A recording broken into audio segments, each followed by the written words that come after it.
बीत गए हैं, तो शायद हम लोग एक आध घंटे रुके तो वो खोल दिया जाए संगम के लिए भी, लेकिन नहीं खोला जा रहा था। हम लोग जहाँ पर पुलिस रोकी थी, उनका बैरिकेटिंग था, उसके अंदर ही हम लोग प्रतीक्षा कर रहे थे। इसी बीच में नागा साधुओं का बड़ा टोली वहाँ पर जो खड़ा था, उसने गाली बक के थ्रेटनिंग देना शुरू किया कि भागो यहाँ से, नहीं तो हम लठ चलाना शुरू करेंगे, लठ भी लगेगा। और 2 मिनट के अंदर उन लोगों ने तलवार और लाठी चलाना शुरू किया। मैं तो चाह रहा था कि वीडियोग्राफी करूं, लेकिन कहीं मैं न मार खा जाऊं और मेरे मोबाइल को ही वो चकनाचूर न कर दे, इसलिए नहीं कर पाया। तो नागा साधु थ्रेटनिंग दे रहे थे और उन्होंने 2 मिनट के अंदर लाठी और तलवार चलाना भक्तों पर शुरू कर दिया, जिसके कारण हमारे सामने हमारी जो टीम थी अंतर्राष्ट्रीय सनातन हिंदू वाहिनी की और अन्य जो लाखों लोग थे, वहाँ भगदड़ मचा। यह तो संयोग था, मेरा खुद का चप्पल वगैरह छूट गया और बैग मेरा गिर गया। अगर मैं उसको लेने के चक्कर में रहता तो शायद भीड़ से मैं दब जाता। और हम लोगों ने जो और बड़ी मतलब जिसको कहते हैं ना कि धार्मिक आचरण नहीं था, वह पशुवत आचरण था, जिस प्रकार का आचरण नागा साधु कर रहे थे।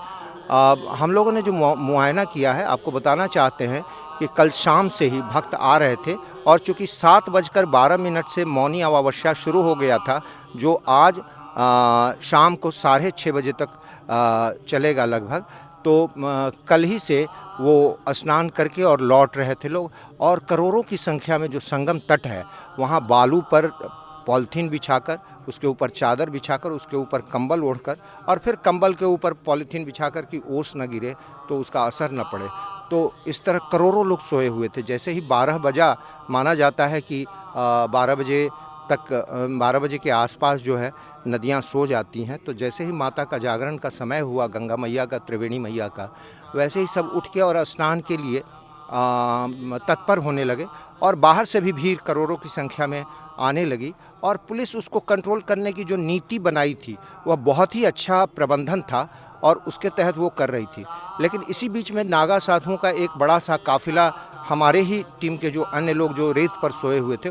उन्होंने बताया कि बहुत बड़ा काफिला आया और उन लोगों ने रास्ता छोड़ने के लिए गालियां देते हुए रास्ता मांगा और भीड़ के पास जगह नहीं थी, तो उन लोगों ने लाठी और तलवार से चलाना शुरू कर दिया, जिसके कारण भगदड़ मची। और भगदड़ में क्या कहा जाता है कि दर्जन और उससे भी ज़्यादा लोगों की मृत्यु हो गई और कहा जाता है कि सैकड़ों लोग घायल हो गए हैं जो अस्पताल में हैं। तो इस तरह का धर्माचार्यों का व्यवहार ये बिल्कुल उचित